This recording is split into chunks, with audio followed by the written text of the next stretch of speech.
pang-blood pressure. D3 Bio. Ang D3 Bio yung may VCO. Ang VCO yung may D3. Mga butika. DTX 500. Naganda mo na pala ang kulubot sa imong itsura? Mag DTX 500 na. Masaminig ka palatian, i-DTX 500 muna. Kung kulang ka sa antioxidant, nagatigkulang ka. Mag DTX 500. Agbot maging mas hubin sa edad ang itsura. DTX 500.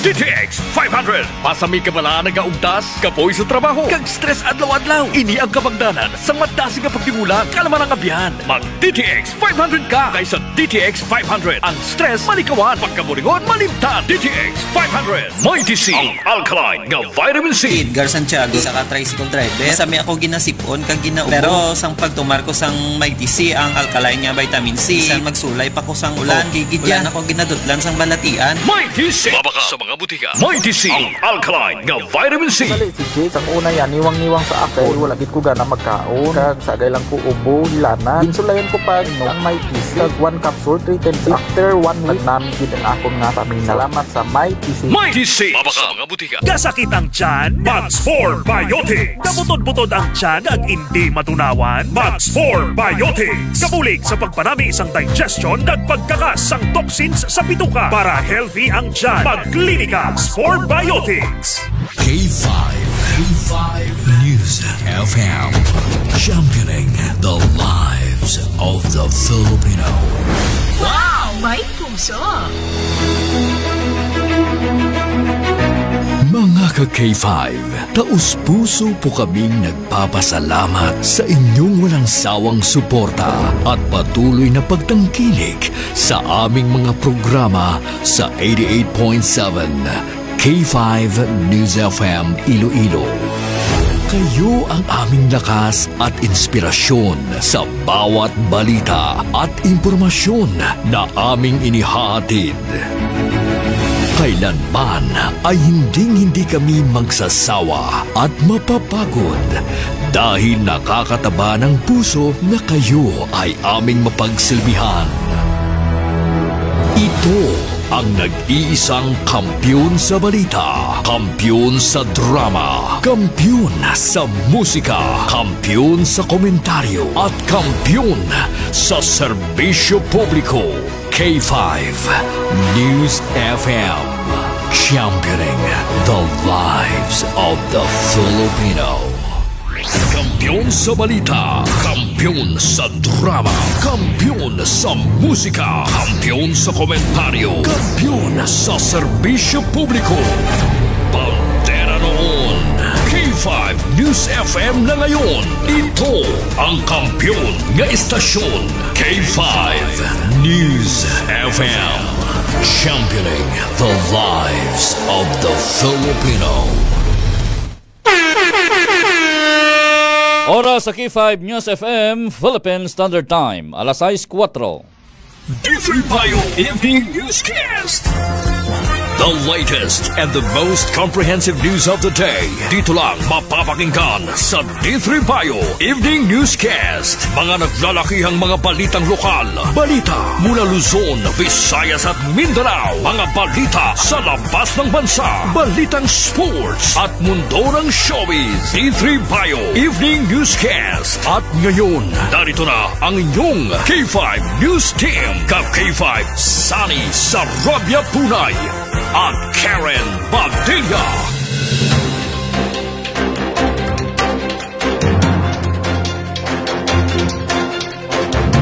Maayong gabi Iloilo, magandang gabi Pilipinas, good evening world.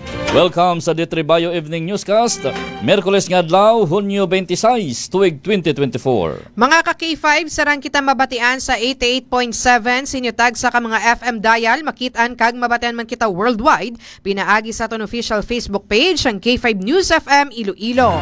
Kag subuman, mabatian kita sa aton mga relay station sa K5 News FM, Pasay City, 89.1, K3 FM Leganes, 101.1, K3 FM Kalinog, 100.1, kag K3 FM Yag-Aw, 105.1, kag subuman sa Short FM Dumangas 101.5.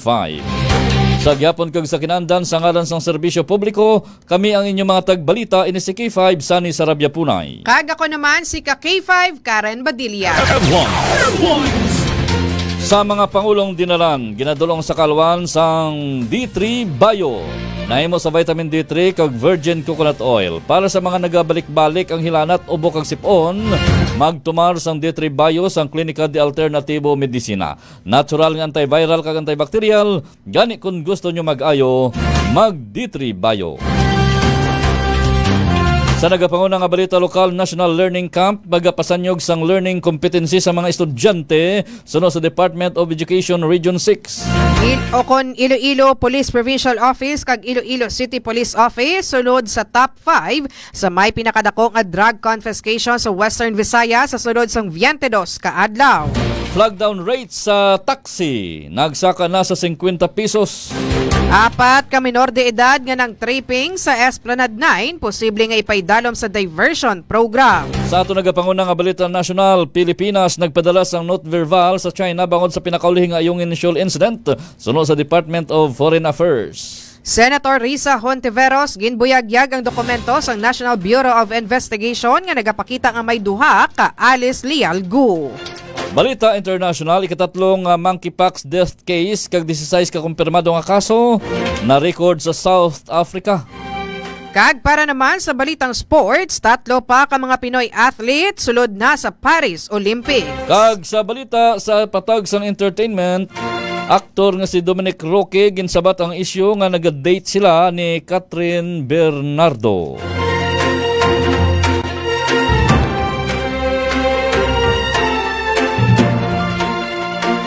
Kagamay ito ba ang aton mga headlines ang aton nagapanguna kag nagabaga nga mga balita nga una ninyo mabatian sa K5 News FM Iloilo apang sa mapamantalaan buwas pa mabasahan.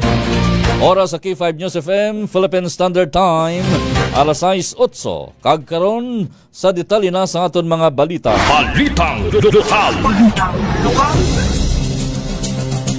Ang masunod nga mga balita lokal nga inyong mabatian, igadulong sa kalwan sang Klinika DTX Coffee Mix with ampalaya, chia seeds, and sugarcane extract powder.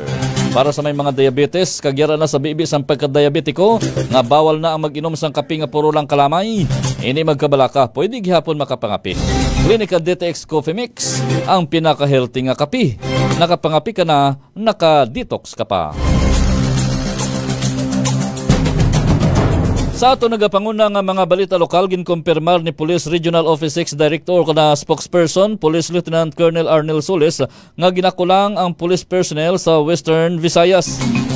Sa interview sang K5 News FM Iloilo kay Solis, ginpahig sining ang ideal police population ratio amo ang 1:500 apang sa subong 1:600 ang ratio sa Pro6 kung sa diin may gamay ining kakulangan.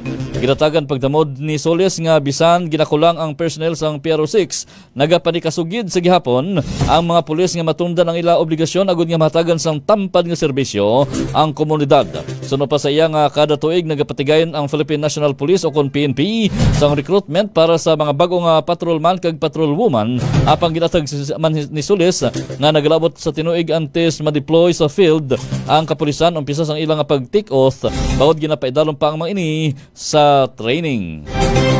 Ginapasiguro ni PRO6 Director Brigadier General Jack Wangki nga may mga tikang ang iya administrasyon batok sa kapulisan nga nagabayular sang rules and regulations ng Philippine National Police. Sa interview sa K5 News FM Iloilo kay PRO6 spokesperson Lieutenant Colonel Arnel Solis, ginpahayag ni Wangki nga kun madasig ini maghatag sang award sa mga pulis nga nagahimo sa maayo sa ila katungdanan, madasig man ini nga maghatag sang penalidad o kun pamatbat sa mga pulis nga wala naga-perform sang maayo sa ilang trabaho. Apang ginatag man ni Solis nga makita sa statistics performance ng kapulisan ang ilang pagpanikasog sa pagkontra batok sa mga illegal nga aktibidad sa Western Visayas. Sa iban pa nga balita lokal, mangindako nga bulig ang National Learning Camp nga ipatuman sa bugos nga pungsod sini nga Hulyo ilabi na sa mga estudyante nga naka-eksperyensya sang kabudlayan sa pagtuon bagod man sa masami nga pag-shift sa alternative distance mode o kon ADM. Kay iban pa nga mga sirkumstansya suno kay Mr. Hernani Escoliar Jr., ang Regional Information Officer sa Department of Education Region 6. Dugang pa ni Escoliar sa karon padayon sa gihapon nagidatipon ang datos o numero sa mga magapasakop gikan sa nagkalain-lain nga mga schools division offices kag ini ang voluntary gid lamang. Payag pa sang natungdan nga ini ang natunga sa 3 ka camp depende sa kinahanglanon sang estudyante nga ginalakipan sang enhancement, consolidation kag intervention. Samtang naghatag sang 8 million pesos ang Iloilo Provincial Capital sa Tugtugan Festival sang Maasin nga magaprepresentar sa Iloilo Province para sa Aliwan Fiesta sumugod buwas nga adlaw tubtob Hunyo 29. Suno kay Governor Arthur Defensor Jr. ginahatagan sang importansya sang probinsya ang history, heritage, culture kag arts ilabi na ang pag-promote sini. Dugang pa sang gobernador nga nagaumpisa na sa pag-invest ang probinsya sa patag sang arts kag bugalon gid ini nga tiglawas ang maasin ang Iloilo sa Manila nga kilala bilang sentro sang bamboo industry sa Panay Island nga mo man ang major supplier sa mga produkto lokal kag international nga himo sa kawayan. Philippine Standard Time, alas 6:12. Ang masunod naman nga mga balita lokal nga inyong mabatian. Igadulong sa kaluan sang Mighty C. Alkaline-based nga vitamin C, wala sang hapdi sa tiyan, gani pwede gid magtumar bisan wala sang kinanaan. Mighty C labi nga ginpabaskog para nga mas protektado kita kontra sa mga balatian kag magbakod ang aton immune system. Nagabulig man sa aton nga heart health agud makalikaw kita sa mga balatian kasubong sang heart attack kag stroke. Nagapahamis pa sang kutis gani bisan may edad na, hobin gihapon ang itsura. Ikaduha ang Iloilo Police Provincial Office o kon IPPO kay katatlo naman ang Iloilo City Police Office o kon ICPO sa may pinakadako nga confiscation sa drugs sa Western Visayas humalin sa Hunyo 1 tubtob Hunyo 22. Sa data sa Police Regional Office 6, 7,814,000 pesos kag 16 pesos ang standard drug price ang shabu nga nakumpiskar sa IPPO kag 4.4 million pesos naman sa ICPO. Naibiluan nga 1,149.12 ang kabugusan or kabugaton nga sang druga nga nakumpiskar sa nagkalilain nga mga units sang IPPO kag masubra naman sa 650 grams ang sabahin sang ICPO. Nagapanguna ang Regional Police Drug Enforcement Unit nga may 9.1 million, ikaapat ang Negros Occidental or nagapangaduha ang Negros Occidental Police Provincial Office nga may 3.6 million, samtang ang Bacolod City Police Office may 3.4 million pesos.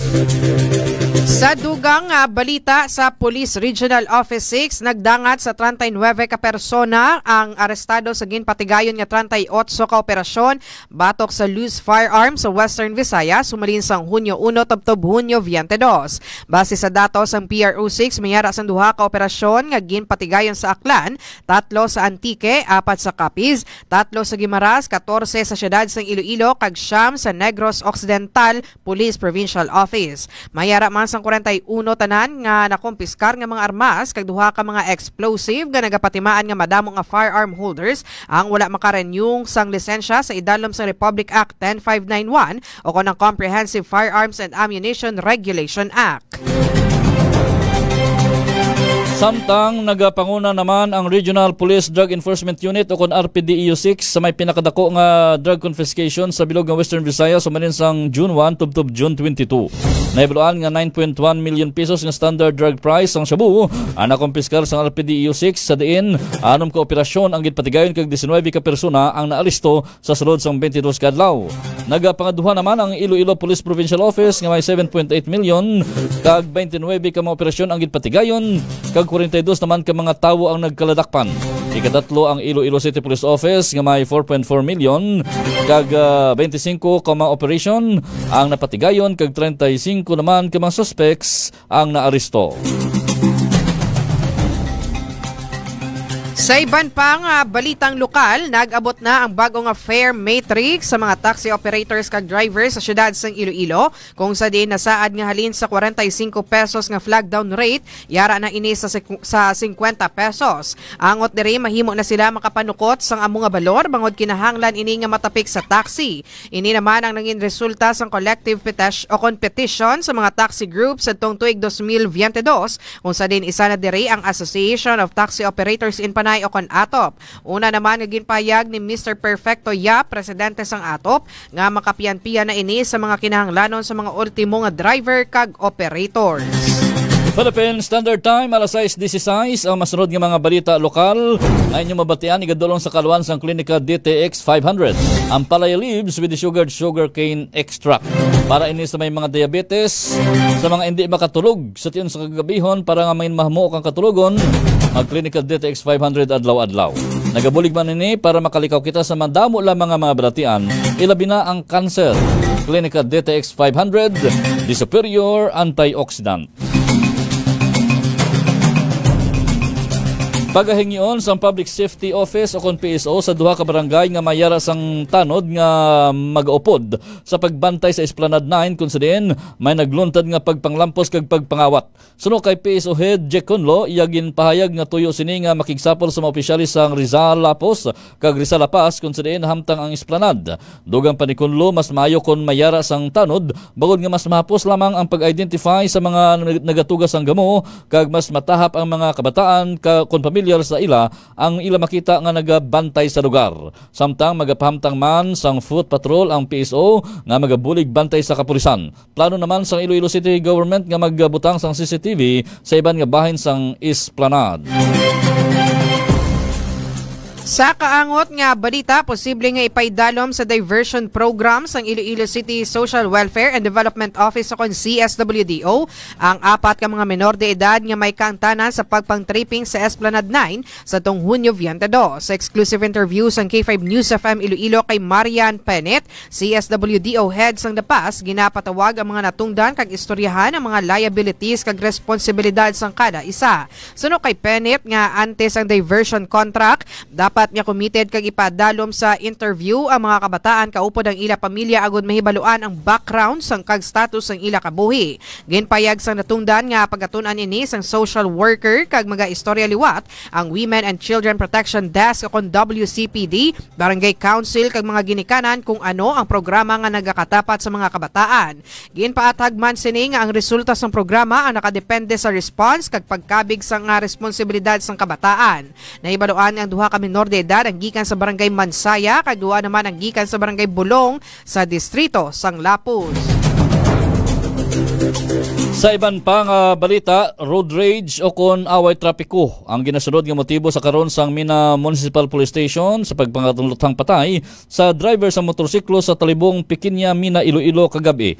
Sa interview sang K5 News FM Iloilo kay Police Captain Maria Rosario Miranda, hipis ang Mina Police Station, base sa ilang investigasyon, ginbungguan sang 4-wheel vehicle ang nagasunod nga biktima kag sang natumba ini siya ang gintiro sang makatatlo ka beses sa ulo. Ang biktima ginkilala nga si Patrick Superio, 47 anyos kag anay security guard. Na-recover sa crime scene ang 3 ka basiyo sang bala nga ginapatihan iya sang kalibre 45 kag bumper sang salakyan nga nabungguan sa biktima or nagbunggo sa biktima. Padayon pa ang Mina Police Station sa pag-review sang CCTV footages kag investigasyon sa nasambit nga insidente. Sa katapusan nga balitang lokal, nagupi ang Tapaludo sang Yamaha Mio matapos nga mabungguan sang dipang pasahero nga salakyan nga may ruta nga Haro Sipio Iloilo vice versa las 11 kainas sang aga. Ginkilala ang driver sa motorsiklo nga si alias Ramram sang Barangay San Roque Haro kag ang driver naman sang salakyan na mo si alias Bongbong sang City proper. Sa interview sang K5 News FM Iloilo kay alias Bongbong, gikan ini sa bahin sang Zamora Milyeza kag mapaliko na kontani sa JM Basa Street apang hinali ilang may naglusot nga motorsiklo sa natuo nga bahin kag pakros ang direksyon o kung nag-agaw sang linya. Sa bahin naman ni alias Ramram nga yara na siya nakauna sa posisyon apang hinali lang nga nag-arangka ang salakyan. Bangod sini naggupi ang likod nga porsyon sang motorsiklo kag nakaangkon naman sang pagpalanakit sang lawas ang motorcycle driver.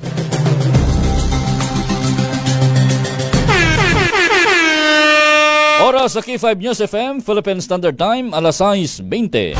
Balitang National. Kagkaroon sa detalye naman sa ato nagapanguna nga mga balita national. Balita sa palibot sang pungsod ginadulong sa Kalwan sang Klinika DTX Beauty Soap. Para sa mga luyag magputik ang maghamis ang kutis, mag-Klinika DTX Beauty Soap adlaw-adlaw kada magpaligo. Nagabulig man ini sa paglikaw naton sang mga balatian sa panit, kasubong sang katikati, buni kag punggod. Kag iban pa, Klinika DTX Beauty Soap. Beauty soap na antimicrobial soap pa.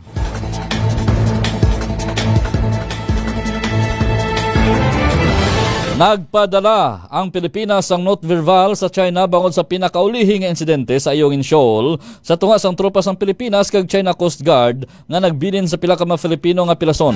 Ini ang ginkumpirmar ni Foreign Affairs Secretary Enrique Manalo sa giniwat nga International Media Conference kung sa diin gintalakay sini ang issue angot sa West Philippine Sea.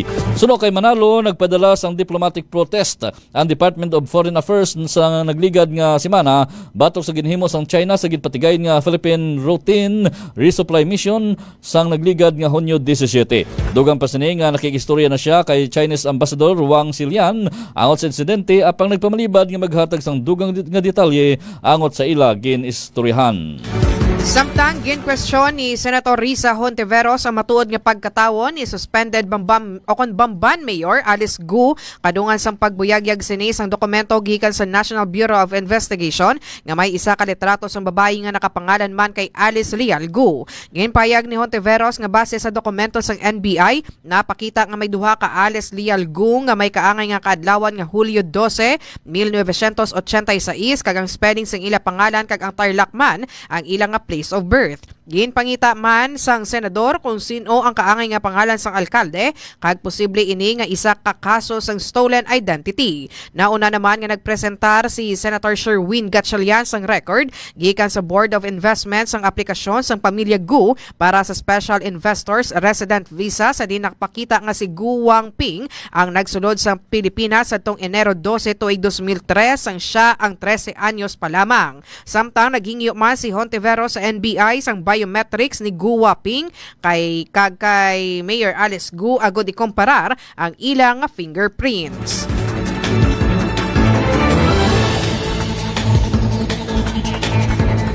Ini nga bahin sa aton mga pagbalita, ginadulong naman sa kalwan sang Klinika Dio Fresh Dio Roll-On. Pagkatapos paligo, hindi gin magkalipat. Magamit sang Klinika Dio Fresh Dio Roll-On para nga preska gihapon ang aton pabatyagan sa bilog nga adlaw. Naghatag ini sang 48-hour protection batok sa bahong balhas. Klinika Dio Fresh, the natural Dio Roll-On.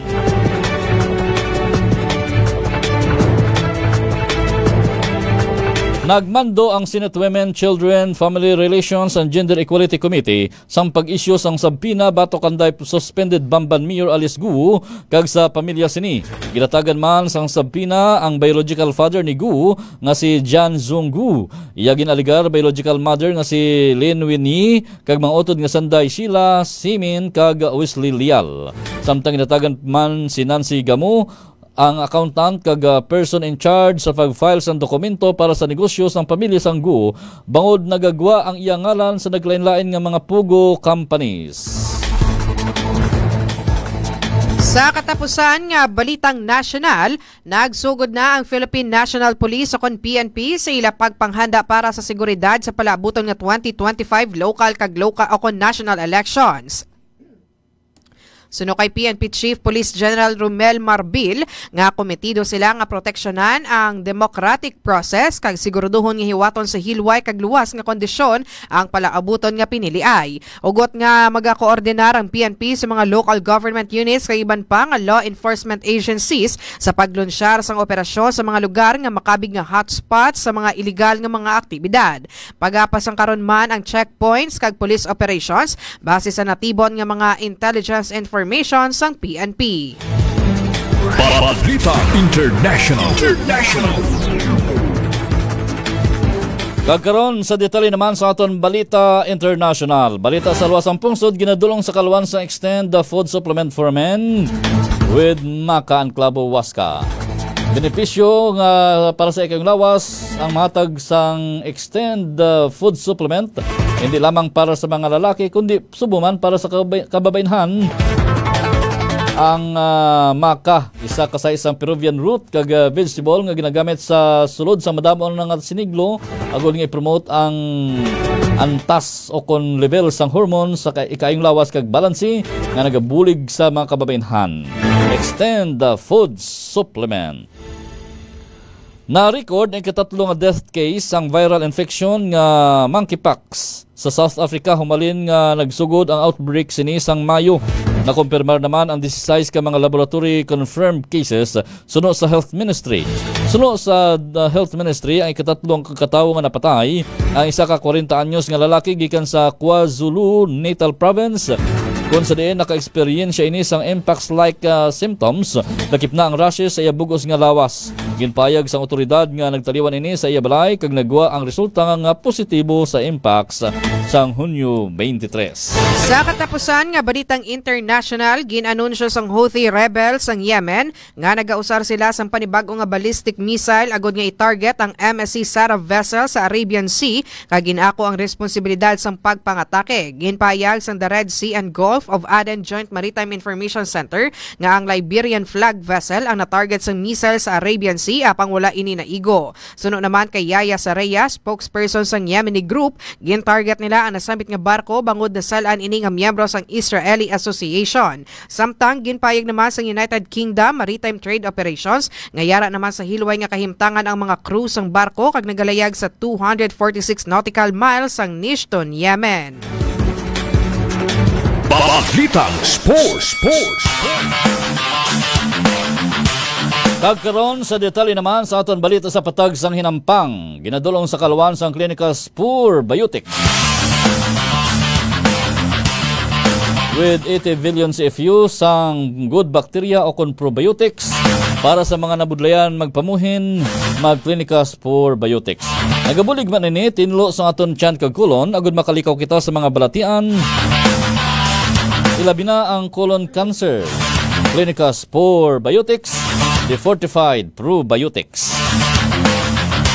Sa detalye na sa atong balita sa sports, nahimo na nga 20 ka mga atleta ang magapasakop sa Paris Olympics matapos nga 3 pa ka mga atleta ang na-qualify. Ginanunsyo sa Philippine Olympic Committee nga sanday judoka Kiyumi Watanabe subong man, sanday swimmers Kayla Sanchez kag Jarrod Hatch ang kwalipikado sa Paris Olympics. Naglawom si POC President Abraham Bambol Tolentino nga may ibang pagid nga mga atleta nga mahimo nga makasulod sa Paris Olympics. Balitang Entertainment. Ginsabat na sang aktor nga si Dominic Roque ang mga huring-huring nga naga-date sila sang aktres nga si Catherine Bernardo. Ini ang kasunod sa mga ginapost nga litrato ni Dominic sa Instagram, kaupod si Kath samtang naga-workout. Madasig naman nga nangin viral ang photo sa online kag nagdugas ang ekspekulasyon nga naga-date ang duha. Apang sa comment section, ginsabat sang aktor o kon ginsabat sang aktor nga utod lang ang pagkabig sini kay Kath. Samtang sang damdag lang ginpayag ni Roque nga naga-move on ini sa 3 katuig nila nga relasyon sang anay nobya sini nga aktres nga si Bea Alonzo, pinaagi sa pagkabisi sini kag sa pagbulig man sa iya pamilya kag abyan.